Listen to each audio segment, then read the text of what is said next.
Oke, bismillah. Assalamualaikum warahmatullahi wabarakatuh. Syekh Abdul Qadir Jailani, sufi yang paling populer di Indonesia. Syekh Abdul Qadir Jailani ini dikenal punya gelar Muhyiddin, dikenal juga punya gelar Ghausul A'zam.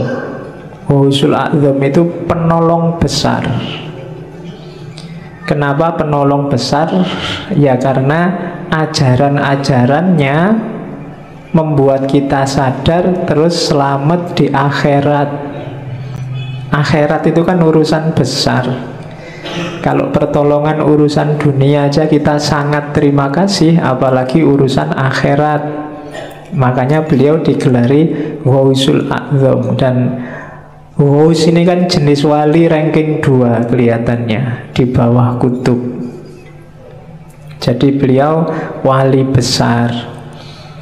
Nanti ada cerita seorang sufi hampir 2 abad sebelum Syekh Abdul Qadir Jailani yang sudah meramalkan bahwa besok ada wali namanya Abdul Qadir yang lebih besar dari hampir semua wali. Wali ini namanya Junaid. Jadi Syekh Junaid ini satu ketika waktu pengajian kayak gini tiba-tiba ekstase terus teriak-teriak, kakinya ada di pundakku, kakinya ada di pundakku. Murid-muridnya heran, ini guruku ini piye to ngaji kok tiba-tiba ngomong kakinya di pundakku. Ternyata setelah ditanya, apa tuh guru maksudnya? Oh enggak, tadi aku dapat penglihatan bahwa besok akan ada wali besar namanya Abdul Qadir, dan kakinya ada di atas pundak semua wali. Nah, itu ceritanya Junaid. Dan beliau Syekh Abdul Qadir Jailani ini masih apa ya, kalau di Indonesia disebut Habib mungkin ya, karena ayahnya keturunan Hasan, ibunya keturunan Husain. Jadi 2 jalur. Dia termasuk Hasaniyin dan Husainiyin. Oh itu wis berarti masuk Ahlul Bait. Ini Habibnya Habib berarti double. Ya, cuma tidak pakai gelar Habib ya, nggak pakai Habib Abdul Qadir, enggak. Dia pakai, orang menyebutnya Syekh. Syekh ini gelar universal. Di Arab semua orang tua juga akan dipanggil Syekh. Jadi tidak pamer kehabibannya, tapi aslinya sudah Habib. Sejak kecil dia dikenal sudah anak soleh, tidak ada fase nakalnya. Jadi sudah baik sejak kecil. Kan ada cerita sangat terkenal waktu dia masih sangat muda, umur belasan tahun, pingin nyari ilmu ke Baghdad. Ibunya yang janda saat itu susah melepas anak ini, masih sangat kecil. Akhirnya terpaksa dititipkan kafilah, dikasih sangu uang 80 keping uang, ditaruh dijahit di bajunya. Pesannya ibunya, sudahlah kamu berangkatlah cari ilmu, syaratnya satu, jangan bohong pada siapapun tentang apapun. Dan di tengah jalan ternyata dirampok kafilah ini, semua barang-barangnya diambil. Tidak ada yang nganggep si Abdul Qadir ini, sampai kemudian ada perampok yang tanya, kamu punya harta apa? Masih kecil. Abdul Qadir bilang, saya tidak bawa apa-apa, cuma tadi dititipin ibu, di bawah baju ini dijahit. Jadi perampoknya heran, kok kamu diem aja, kita juga tidak percaya kalau kamu punya barang, kok malah kamu cerita. Katanya Syekh Abdul Qadir Jailani muda, loh ibu saya pesennya nggak boleh bohong. Dan gara-gara ini kabarnya terus perampokannya nggak jadi, perampoknya tobat. Iya. Jadi itu yang saya sebut jalur hidayah itu dari mana saja. Maka orang yo nyari hidayah dari macam-macam. Jangan disalah-salahkan. Kalau amal itu amal kebaikan. Loh kan amal kebaikan yang lain banyak. Lah iya, jalurnya banyak. Yang lain juga dilakukan macam-macam. Nanti dari salah satunya mungkin akan datang hidayahnya Allah. Nanti Syekh Abdul Qadir ini ada cerita waktu di Baghdad pingin daftar ke universitasnya Ghazali, Madrasah Nizamiyah, tapi nggak diterima. Ya mungkin ya kayak kalian mungkin ngelamar di kampus mana, UGM apa mana, terus ditolak. Nggak apa-apa, nggak usah galau. Si Abdul Qadir Jailani juga nggak diterima kok awalnya. Dari situ terus dia nyari guru-guru yang lain. Banyak gurunya, orang-orang suci, orang-orang terkenal. Termasuk yang paling dekat ada Syekh namanya Syekh Hamad. Syekh Hamad ini penjual sirup di pasar, tapi termasuk seorang wali besar. Dan nanti dari banyak wali inilah, dari banyak ulama, Syekh Abdul Qadir Jailani belajar. Awalnya sebenarnya dikenal juga sebagai ahli fikih fuqaha, tapi kemudian mengembangkan ilmunya dan masuk ke dunia tasawuf, sampai kemudian dikenal sebagai guru besar. Ceritanya satu ketika sebenarnya dia tidak pingin ceramah-ceramah, ngajar-ngajar itu, tapi ceritanya Syekh Abdul Qadir sendiri, tiba-tiba ada dorongan kuat sekali dari dirinya untuk ngomong. Akhirnya apa ya, kalau hari ini kultum lah dia dengan audien paling ya orang sekitarnya, termasuk yang ada di masjid. Begitu dia ngomong ceramah, banyak orang yang terpengaruh. Besoknya masjidnya penuh, besoknya lagi luber sampai halaman, besoknya lagi sampai sealun-alun kota, besoknya lagi orang satu kota. Sampai ceritanya si Abdul Qadir kalau ceramah biar kelihatan naik ke menaranya masjid.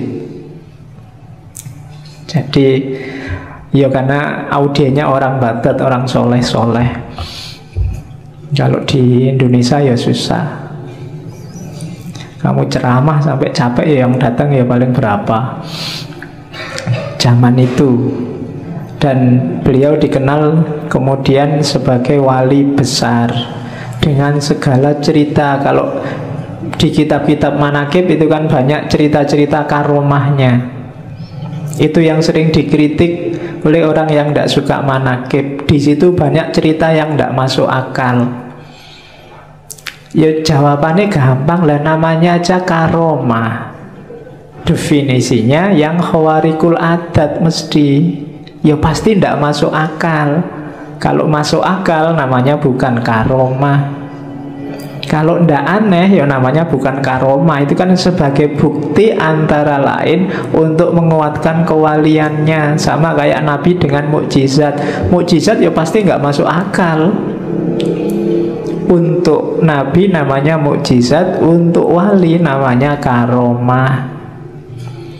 Jadi kalau ada orang mengkritik, di situ banyak peristiwa yang tidak masuk akal. Lah iya, makanya namanya karomah.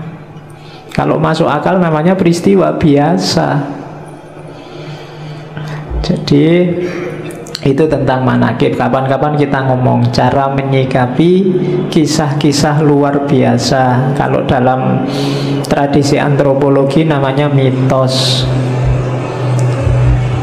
Ya kadang-kadang dipahami secara harafiah kayak karomah tadi, kadang memahaminya harus secara simbolik, kadang memahaminya harus secara eksistensial. Cuma ini kapan-kapan menjelaskannya karena frekuensinya beda.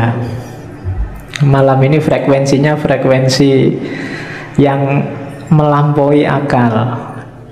Jadi kalau bahasanya Hussein Nasr namanya intelijensi. Intelijensi itu lebih dari sekedar akal dan panca indera. Dunia tasawuf itu tidak sekedar sampai akal. Kalau hanya sampai akal ya lahirnya kayak filsafat barat. Tapi melampaui itu. Melampaui itu bukan nggak pakai akal. Iya pakai akal tapi tidak sekedar akal. Alatnya tidak cuma akal, intuisi juga main, insting juga main, naluri juga main, teks juga main, nas juga main. Jadi lebih kompleks. Itu yang terjadi di dunia tasawuf. Kalau dunia fikih fokusnya hanya teks. Kalau dunia filsafat fokusnya kebanyakan akal. Tapi di tasawuf semua dipakai. Itu yang bikin tasawuf agak rumit kalau dikaji. Oke, Syekh Abdul Qadir Jailani ini sebenarnya hobinya memang ilmu dan suluk. Cuma karena mengikuti sunnah Rasul ya beliau nikah juga. Nikahnya umur 51 tahun. Ya. Cuma nikah umur 51, nanti beliau meninggalnya umur 90. Nikah umur 51, istrinya langsung 4. Iyalah, lo kan levelnya wali mesti banyak yang mau lah. Nikahnya 4 dan nanti beliau punya anak 49. 20 laki-laki dan sisanya perempuan. Ya tinggal kamu hitung lah rata-rata berapa satu istri. Oke, berarti kan produktif kan, ilmunya produktif, tasawufnya produktif. Ya. Dan hampir semua putra-putrinya jadi orang-orang besar di dunia tasawuf. Beberapa kemarin keturunan ke-19 atau 17 itu diundang ke Indonesia. Yang saya ingat belakangan di waktu harlahnya Muslimat, itu keturunan Syekh Abdul Qadir Jailani keberapa. Terus beberapa tahun sebelumnya juga ada. Banyak yang memang jadi orang besar. Makanya kiai-kiai kalau di Jawa itu banyak yang istrinya lebih dari satu. Logikanya apa? Orang-orang ini kan dianggap orang-orang berkualitas. Nah, orang-orang berkualitas ini diharapkan melahirkan generasi yang berkualitas juga. Maka jangan sampai anaknya cuma sedikit, eman-eman. Bahasanya orang Jawa kan, yang bisa melahirkan macan kan hanya macan. Nah, orang-orang ini logikanya kayak macan. Jadi biar lahir banyak macan, anaknya harus banyak. Cuma untuk anaknya banyak kan ya istri satu mungkin agak berat, istrinya harus banyak juga. Nah, pakai alasan ini ya. Oke. Jadi kalau ada yang mau nikah lagi, saya ini tergolong macan loh.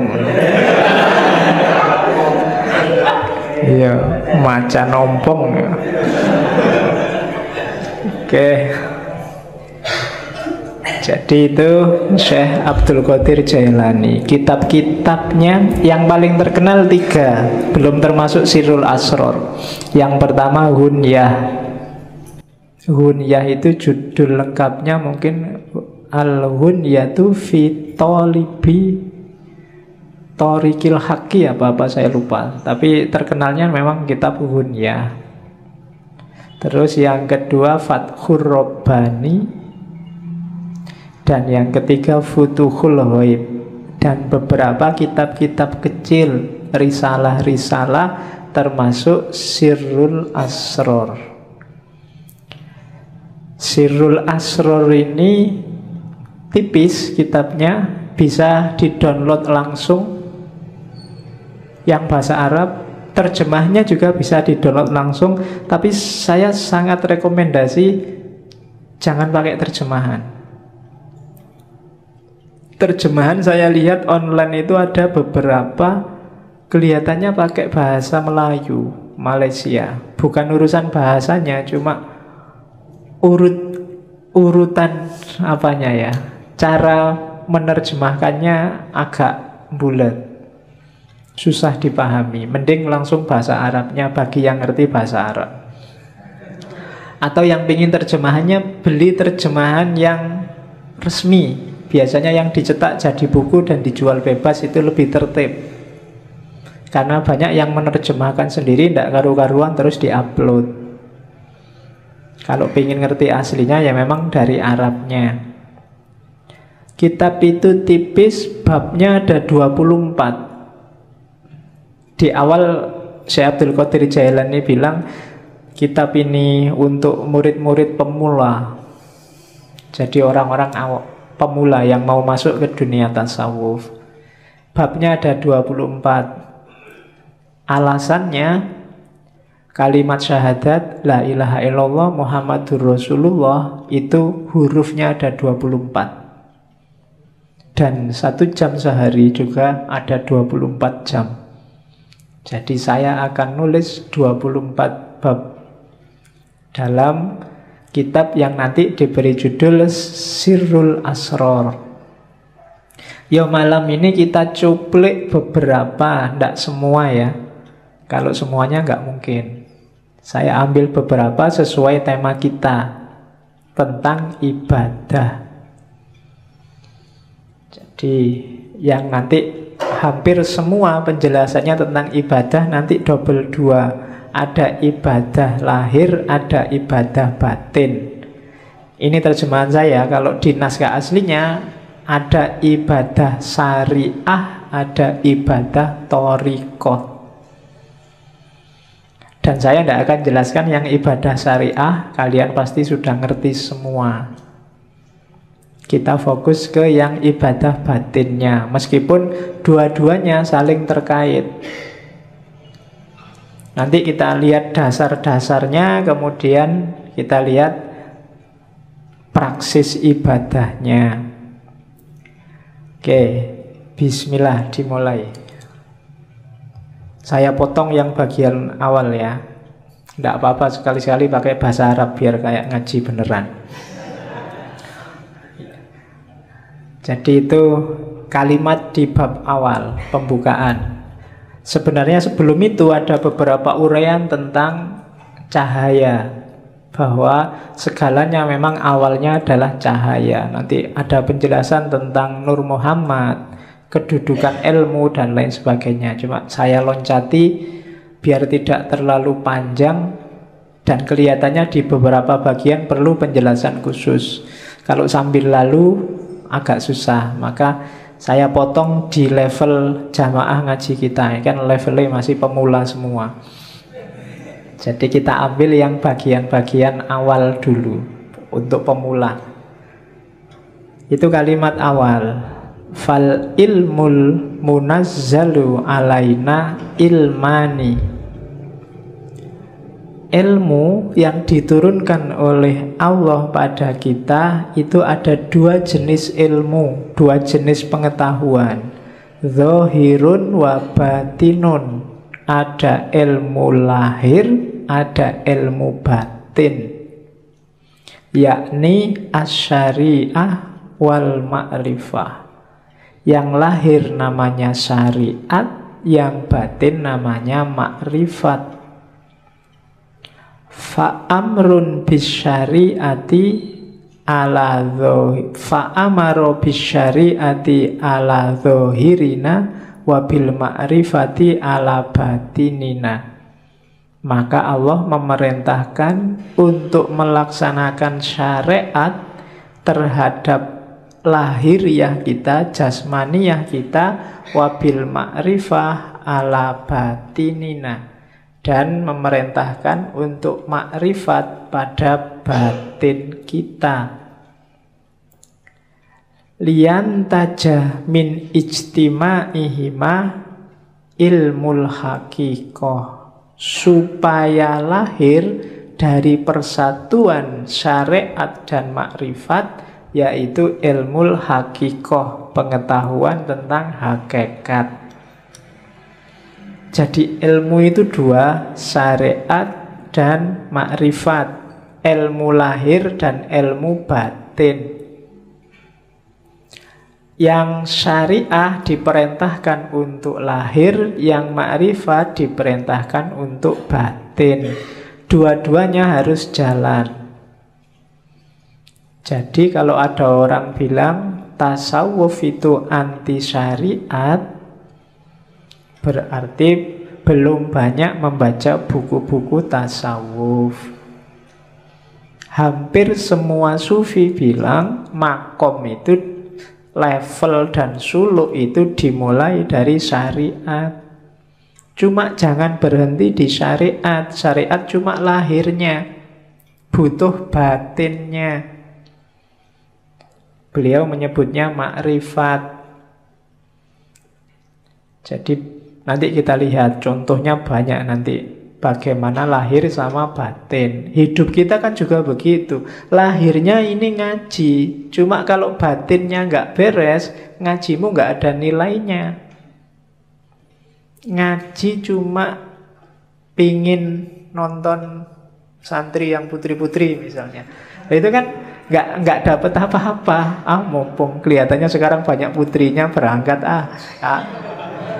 Beda kan, hasilnya beda. Kalau batinnya nggak beres, lahirnya juga nggak bernilai.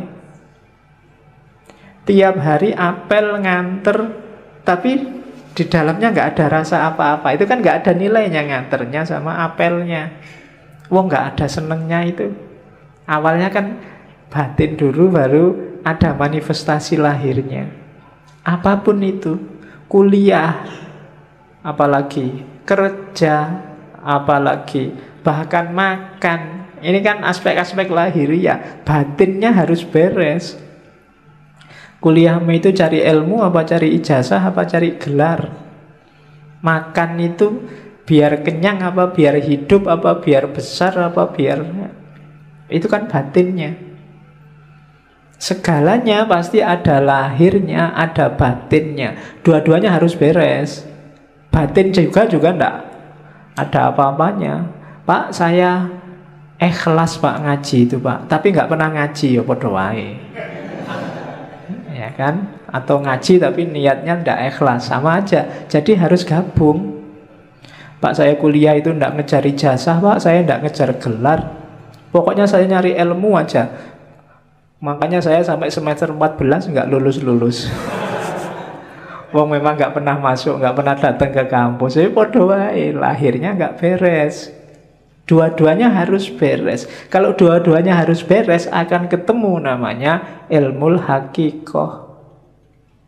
Kebenaran yang sejati, hakiki.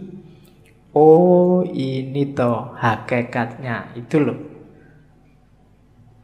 Kita melakukan banyak sekali religious service, cuma kita nggak pernah ada O-nya. Oh, sholat itu berarti rahasianya ini toh. Oh, puasa itu berarti ini yang dimaksud oleh Allah. Oh, zakat itu. Ini kalimat O ini menunjukkan kamu sudah menemukan hakikat. Jadi, oh, intinya ini ternyata yang tiap hari saya lakukan itu. Itu bisa ketemu kalau gabung antara lahir dan batin, syariat dan hakikat.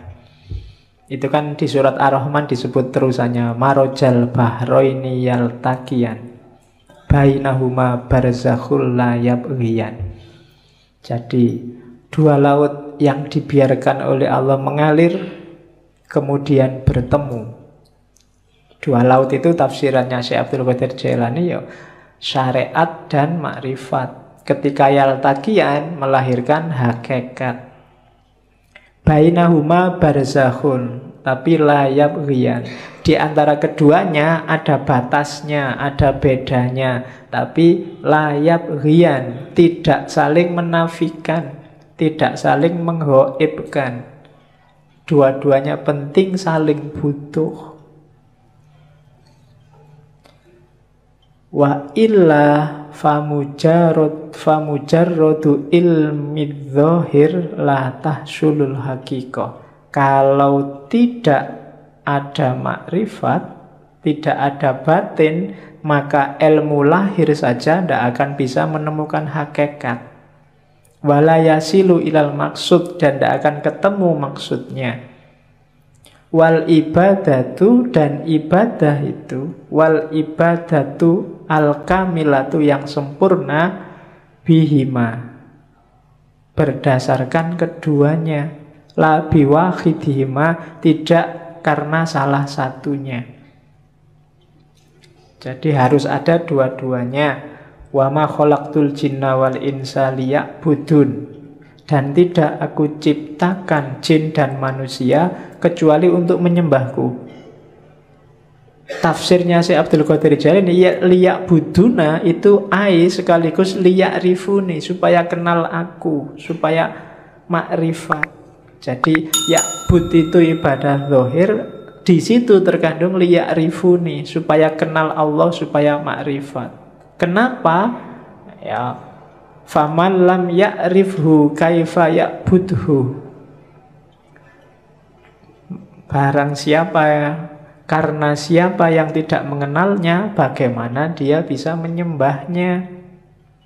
Kita bisa ibadah. Ibadah itu kan melayani Allah, mengabdi pada Allah. Lah kalau kita tidak kenal Allah, tidak ada aspek makrifatnya, tidak ada aspek batinnya, gimana kita bisa melayani Allah, memenuhi permintaannya Allah? Jadi dua-duanya harus saling ada, saling mendukung, saling membantu untuk mewujudkan hakikoh, pemahaman akan kebenaran yang sejati. Itu dasarnya. Makanya malam ini saya kasih judul ibadah lahir dan ibadah batin.